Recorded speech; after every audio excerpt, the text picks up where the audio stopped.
এক লোক প্রতিদিন সাইকেল চালিয়ে বাসা থেকে অফিসে যান, দূরত্ব প্রায় মাইলখানেক।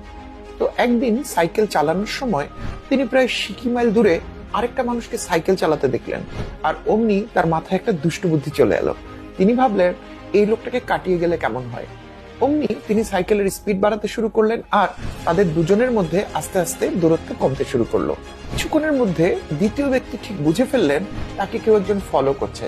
তিনিও তার স্পিড বাড়িয়ে দিলেন এবং আবার তাদের দুজনের মধ্যে দূরত্ব বাড়তে শুরু করলো। এক পর্যায়ে ঠিকই প্রথম ব্যক্তি দ্বিতীয় ব্যক্তিকে পিছনে ফেলে সামনে এগিয়ে গেলেন। তার মনে যখন বিজয়ের আনন্দে উদ্বেলিত, ঠিক তখনই তিনি অনুধাবন করলেন, আরে এই সময় তো আমার অফিসে থাকার কথা। অন্যকে পিছনে ফেলার নেশায় তিনি নিজের অফিসকে পিছনে ফেলে এসেছেন প্রায় 2 মাইল। এখন তাকে আবার এই পুরো 2 মাইল উল্টো পথে সাইকেল চালাতে হবে। এ কারণেই জীবনে অসুস্থ প্রতিযোগিতার কোনো দরকার নেই। টাকা পয়সা, চাকরি বাকরি, ধন সম্পত্তি, এই সব কিছুতে কেউ না কেউ আপনার থেকে একটু এগিয়েই থাকবে।